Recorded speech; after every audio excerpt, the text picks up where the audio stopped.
Lep pozdrav vsem. Moja naloga je danes predstaviti literaturo, ki ni hec. Mislim, da ste tudi organizatorji dali naslov svojemu festivalu in pa tudi današnjemu strokovnemu srečanju, prav po eni knjigi, ki jo je izdala založba Miš.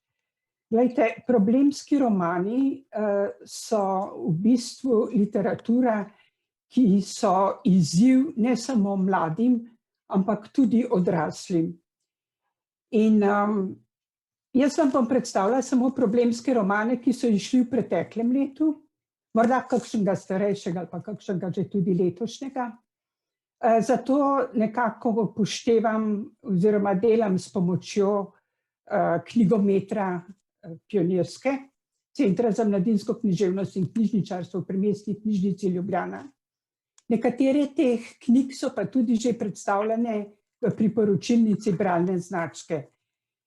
Na seznamu knjig, ki ste ga dobili, udeleženci tega strokovnega srečanja, je označeno, katere knjige so predstavljene v priporočilnici. In mislim, da te predstavitve znajo priti prav mentorjem branja, učiteljem, so pa to priporočila, nikakor niso obvezna. Trdim, da je kakovostna mladinska literatura vznemirljiva ne samo za mlade, katerim je namenjena, ampak tudi odraslim. In prav posebej takšni so problemski romani. Problemski romani, če so kakovostni, so namreč mnogoplastni. In če želimo, da bi mladi čim bolj razumeli in doživeli te romane, je dobro, če jih starejši usmerjamo.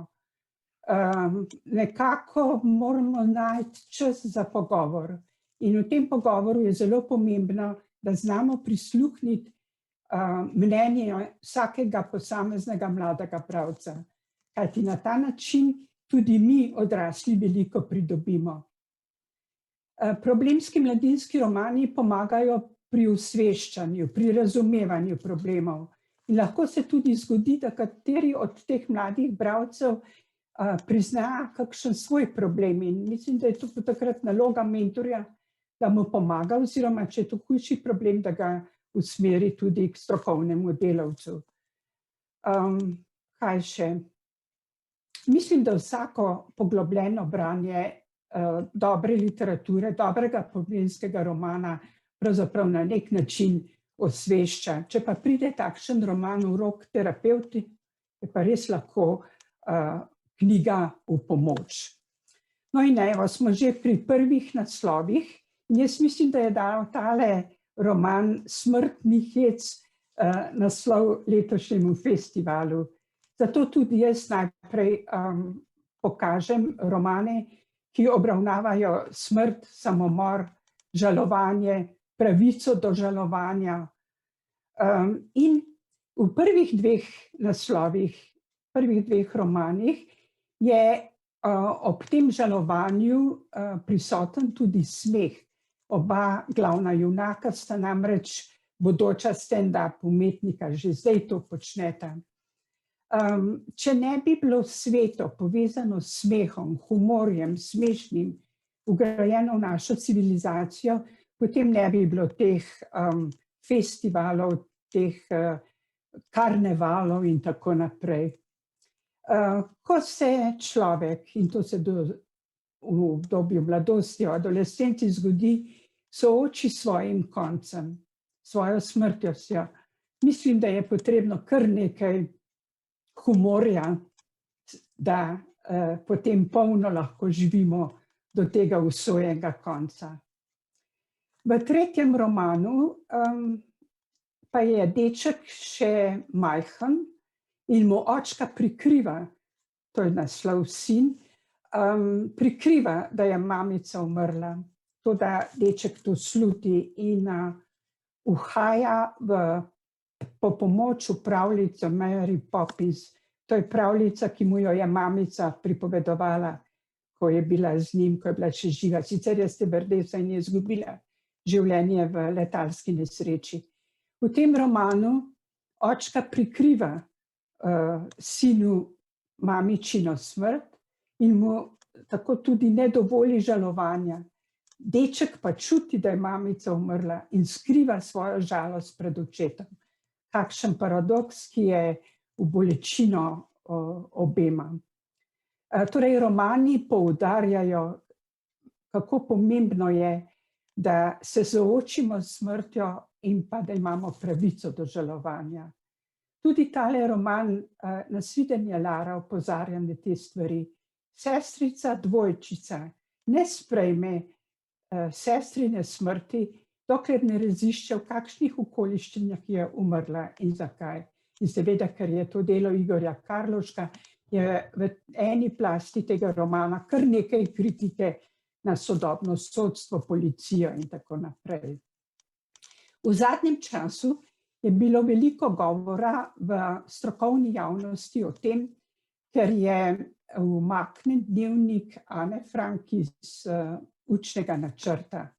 No, takrat smo pri bralni znački prav zato zbrali kakovostne mladinske romane, ki upovedujejo vojno, pa ne samo drugo svetovno vojno, tudi prvo in vse te svetovne in vse te vojne, ki se dogajajo po svetu. Holokaust, trpljenje Židov, preživetje, sodobne begunce. No, ta seznam je objavljen na domači strani bralne značke. Mislim, da je 60-70 naslovov in to iz 2 desetletij, bom rekla. In eno tako srednji korpus je zagotovo tale zbirka Morisa Gleitzmana s 6 naslovi. Potem pa še številni drugi naslovi, ki upovedujejo, recimo, da je usoda posameznega človeka v katerikoli vojni kot zrnce soli v morju. Zrnce se raztopi. Toda kakšen pogum in svetla naravnanost, kakšna žilovost je potrebna, da recimo v taborišču preživijo otroci, ker pač verujejo oni in njihove matere, da nekje še sije sonce. Zadnja 2 romana sta pa spet delo slovenskih avtorjev. V Varuhu pticoselivk spoznamo fanta, ko malo odmaknjenega našega fanta, ki pomaga 2 sirskimi mladostnikoma, ki pač bežita preko naše dežele. V romanu Bogdana Novaka pa zvemo prav tako za potovanje mladostnega sirskega begunca, tudi njegovih staršev. Zgodba je takšna, da trpka, boleča, da bi, kot pravi naslov, umoknile celo zvezde, če bi vedele za to. Begunci v novem okolju, podobno kot novo okolje, do teh beguncev potrebujejo kar dosti razumevanja, da so sprejeti oziroma da jih sprejmemo, da jim lahko ponudimo pomoč, da se oni lahko vživijo. No, in v mladinskih romanih je seveda v srednji teh romanov odraščanje teh beguncev v novih okoljih in pa kako mladi sprejemajo prišleke. V romanu Drevo želja, to je tak mnogoplasten pravljični roman, je ena plast tudi o tem, kako okolje ne sprejme beguncev. Namreč eno jutro se na vratih stanovanja, ker begunci živijo, pojavi listek Spokajte. V drugem romanu z naslovom Tigrovo mleko nastopata 2 14-letnici.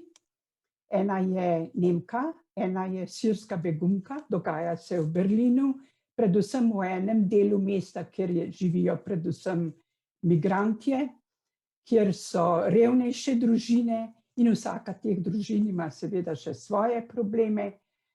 No, ti 2 deklici pijeta tigrovo mleko, to je neka mešanica alkohola in mleka, in tako omamljeni potem posegata še po drugih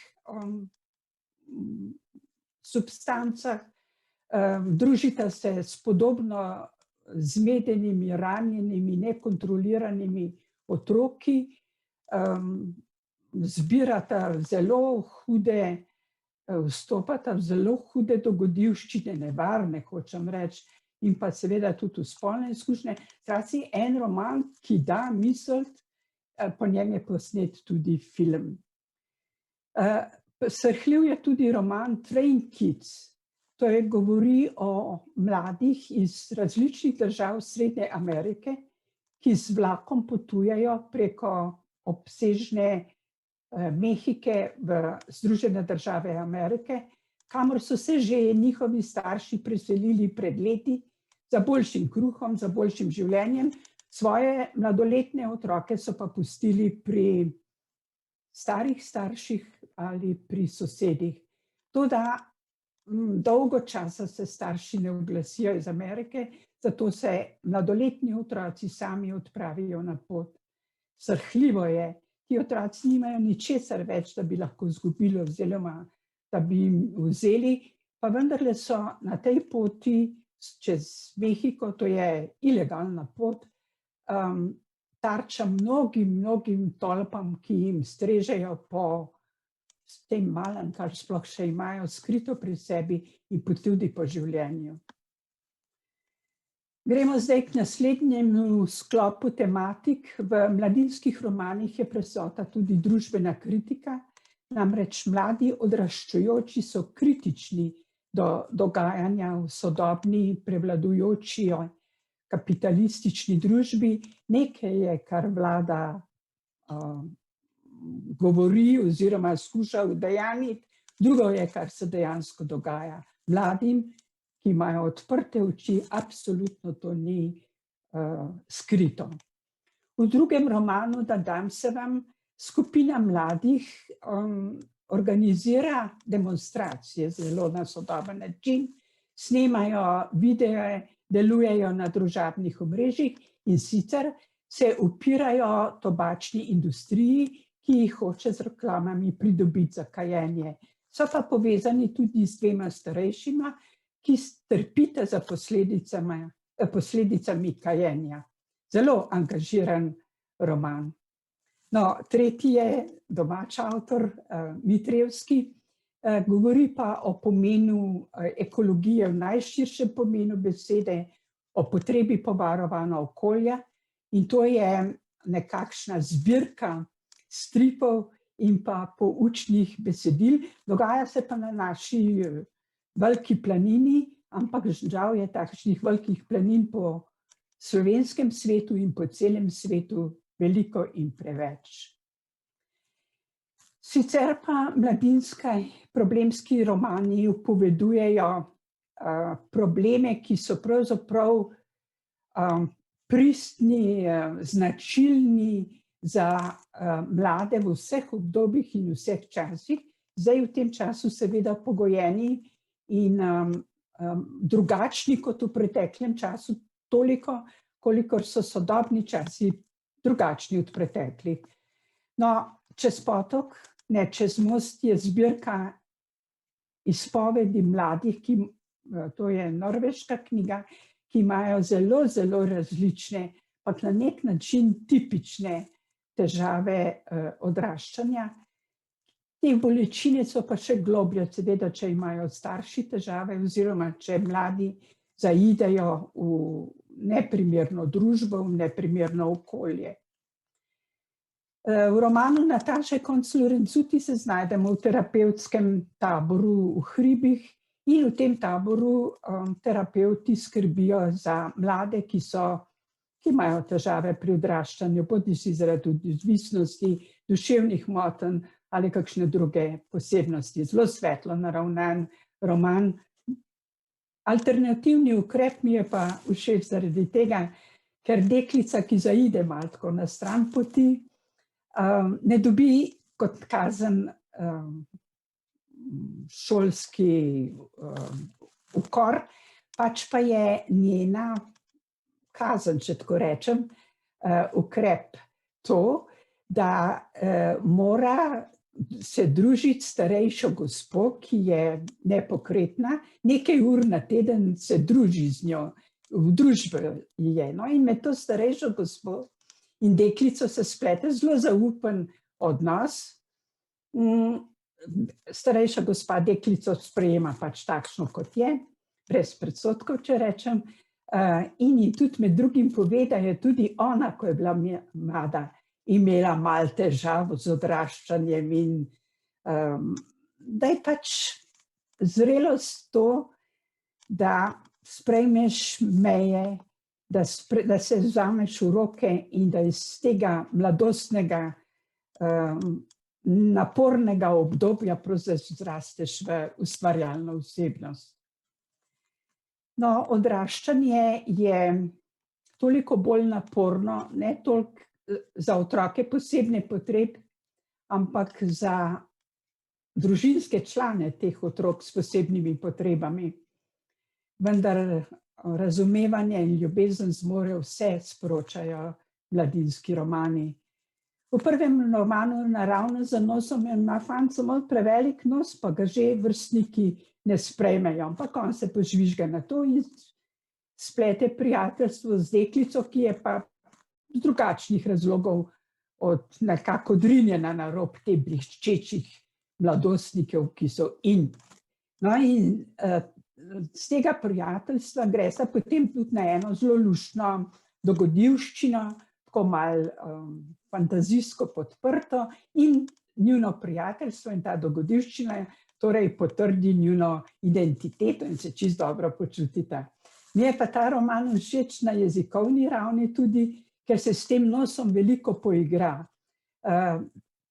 Marsikam vtakne nos, ne gremo ves čas naravnost za nosom v tem romanu.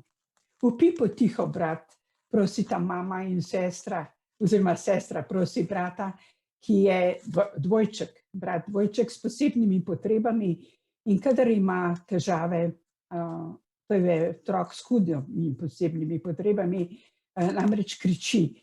In to je tako moteče, da se morata mamica, očka je že ob rojstvu zapustil tega otroka in vso družino, da se morata mamica in sestra s tem fantom često seliti, ker je pač moteč za sosede. V tem romanu je zelo pomembno poudarjeno tudi, kako sestra zaradi bratove posebnosti pravzaprav nima dovolj prostora in časa, da bi njene bolečine odraščanja se zelo razmahnile. Že naslovnica knjige nam kaže, kako naporna je podoba sveta, kakor se temu fantek kaže. In zelo mi je všeč, ker ta fant, no, pisateljica je tako napisala, ta fant jemlje, kadar gre na sprehod s seboj po krovko, podobno kot Don Kihot pred mnogimi leti, kot da se brani s ščitom pred tem njemu neprijaznim svetu. V knjigi Eno pa spoznamo sestri siamski dvojčici. In čeprav sta zraščeni s spodnjim delom telesa, se razvijata osebnostno vsaka posebej.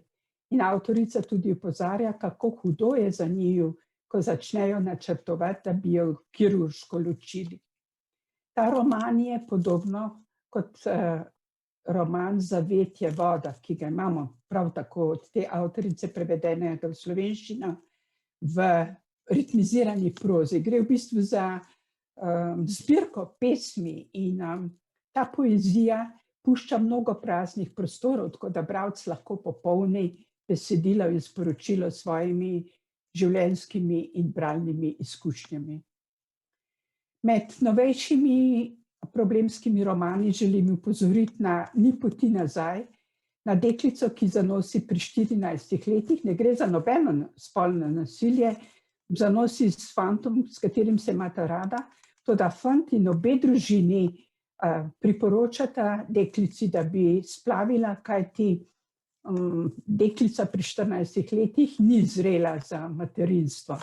Toda ona ne upošteva tega nasveta, rodi in takrat se res izkaže, da ni sposobna sprejeti otroka in materinsko vlogo, vendar ji tudi zdaj stojijo vsi njeni ob strani, tako da otrok raste naprej.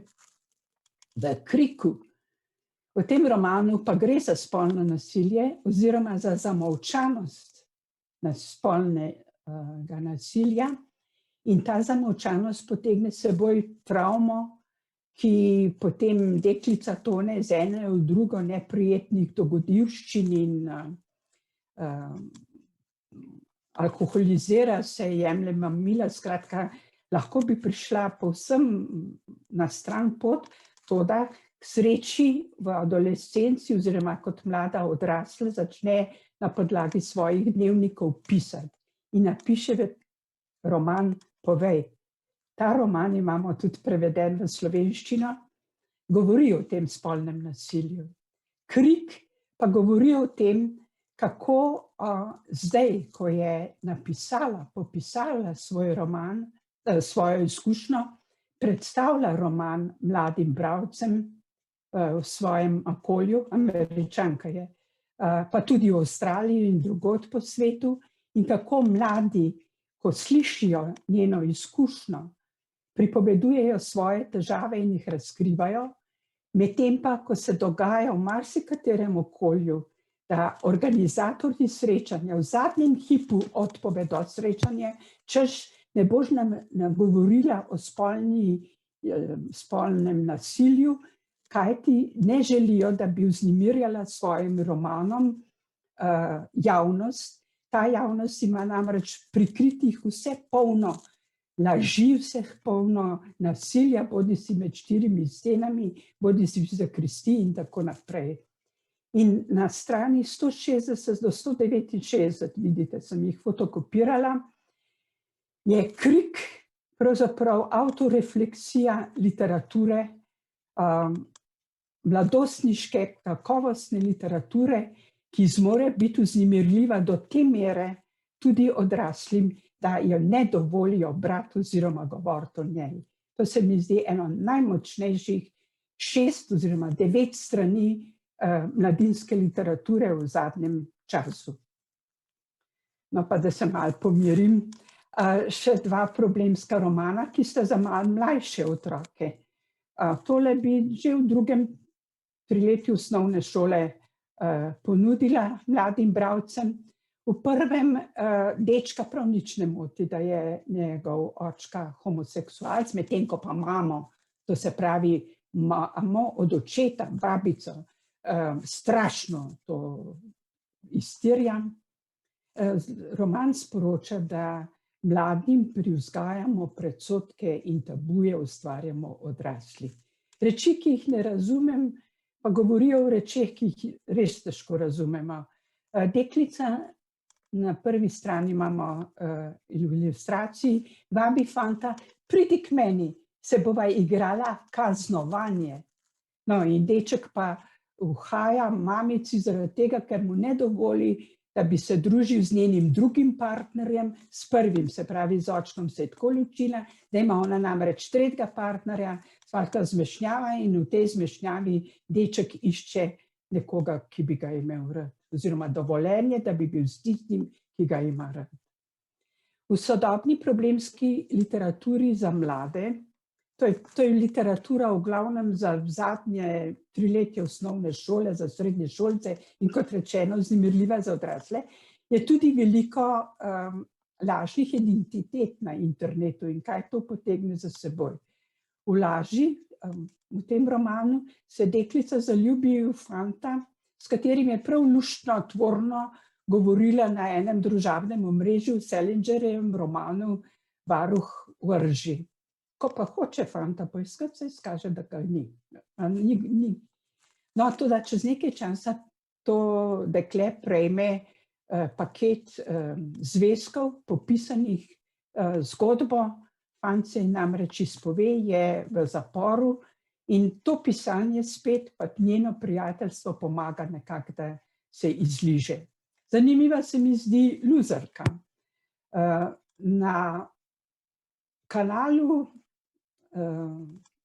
internetnem kanalu, videokanalu ima svoj profil in nekaj časa se res predstavlja v lažni luči, če tako rečem, uživa v raznih odzivih, predvsem v številnih všečkih in tako naprej. Tudi mamica jo spodbuja k temu, ne samo vrstniki. Mamica je namreč sodobna influencerka, predstavlja, ne vem, ličila, modne obleke in nagovarja svojo hčerko, pa se to je zdaj moderno, to je zabavno, zdaj tako si in, no, ampak počasi vidite, ne mama, ampak hčerka, pametnejša, da najbrž te puhle, usporedne, lažne identitete niso ravno pravi jaz, če tako rečem. No, eno najbolj pogostih problemov, ki jih imajo mladostniki v odraščanju, je ločitev staršev in pa vse, kar pač to potegne za seboj. Ne potegne malo, nas opozarjajo mladinski romani, vendar je vse mogoče z razumevanjem, s pomočjo, z neko svetlo naravnanostjo, humorjem, če se spomnim začetka, nekako premostiti. Dva taka simpatična romana sem izbrala Dnevi na otoku, kjer je fant angleške matere in grškega očeta, in pa Janje Vidmar, Elvis Škorc. No, Elvis Škorc ni šel v preteklem letu, že predlani je bil v projektu Rasem s knjigo Javne agencije za knjigo in sicer kot knjiga sedmošolcem. In takrat je ta roman vzbudil kar nekaj odpora med knjižničarji in starši. In to se mi zdi tako nenavadno in škoda, kajti ta roman je res tako dobro napisan, kritičen, hkrati pa svetlo naravnan, humoren. In glejte, z njim se je dogajalo ravno tisto, kar smo tam pri Kriku od strani 160 do 169 upozorili. Tudi v naši družbi se dogaja, da se zgodi, da ne dovolimo mladim, da bi brali določene knjige. Jaz upam, da jih mladi najdejo, pa vendar preberejo.